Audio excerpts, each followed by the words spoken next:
Now, I suggested last time that many of our founding fathers were at once financially invested in land speculation in the indigenous inland sea of the Ohio Valley and outlying territories, while at the same time anxious in the new American government to slow chaotic and disruptive settler invasions of the region. The country was poor, had no real military to speak of, and had few ways to generate wealth to pay its revolutionary debts, except by selling indigenous real estate. The Articles of Confederation had failed, and a new constitution was necessary, one where the federal powers could manage the far-ranging West.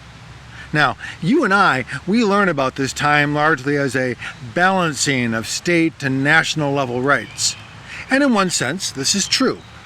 But summarizing it just this way misses what rogue states like New York, Georgia, and Pennsylvania, and bevies of state militias and self-appointed vigilantes among waves of settlers were doing, provoking costly wars with the tribes and basically stealing land from what might otherwise become profitable national territory. Washington himself toured the region and obsessed over the squatters on his own staked property. And so it was vital that the new government demonstrate the supremacy of federal authority. This seems like a pretty basic concept, but it is critical to understanding what follows. The early government established all kinds of legal boundaries, including the Commerce Clause of our Constitution and what followed from it. The Commerce Clause in our U.S. Constitution allows Congress, quote, to regulate commerce with foreign nations and among the several states and with the Indian tribes. So the first thing we should notice about this is how it absolutely works to deny rights and wealth from state and individual settlers. And with this clause, Congress goes on to quickly pass a number of laws with this power, including the Trade and Intercourse Acts. States can't make their own trade treaties over lands and trade routes. Now, they're quite angry about this, of course, and we'll see what this leads to later. But the second thing that we should see is a very, very specific constitutional distinction between foreign nations and states and Indian tribes. What the tribes are not: minority peoples inside the control of American states. They are not part of the country. Let's say it clearly, straight from our Constitution. Tribes are not states, and they are not minority citizens, but they are not exactly under the category of foreign nations either. They are something else. In other words, what the federal government had to do in stepping in to control the new lands within its grasp is begin by acknowledging that indigenous nations were actually sovereign governments with political rights, and that this status wasn't created by the Constitution or a U.S. law. It predates it. Now, these concepts are going to return later too, but let's hang on to this idea. The founding of the United States itself established by the supreme law of the land that tribes were separate and sovereign. Well, it sounds like a happy ending at last, but of course, we know this isn't true.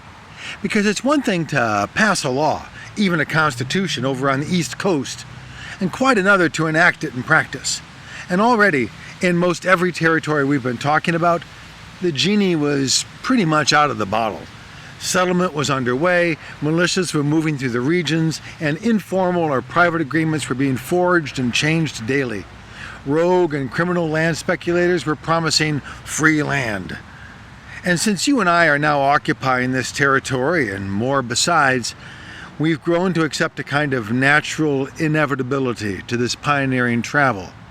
Sure, it was hard, but it was the romantic ideal of expansion, of civilization, of growth and pioneering spirit, what will ultimately be called a marketing term, manifest destiny, in our school histories.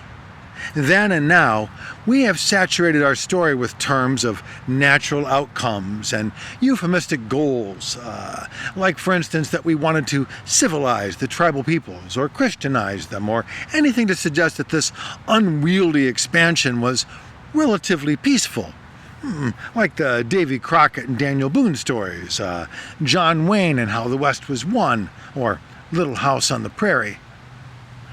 What we've done, and what both the scammers and government did at that time too, was create a special language, what Black Hawk calls vernacular veils, which hide the truly messy reality.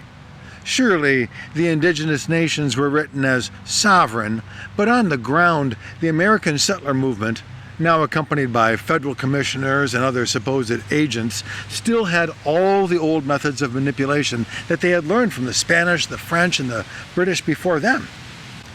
Yes, it was a new age of freedom and possibility for white settlers, themselves largely poor and desperate for work and home. But homes come at the price of other homes, yes? Thomas Jefferson worried on this idea too. He described the moment as an empire of liberty. Yes, democracy and freedom and the republic ideals would move across the continent, but it would do so in the behavior of empire, one of aggressive land grabs, betrayals, and violence. It's a paradox, of course, but it's far better for you and me now to recognize and wrestle with that paradox rather than accept our simple childhood stories. And why? Because in so many ways, this aggressive empire of liberty is still at work.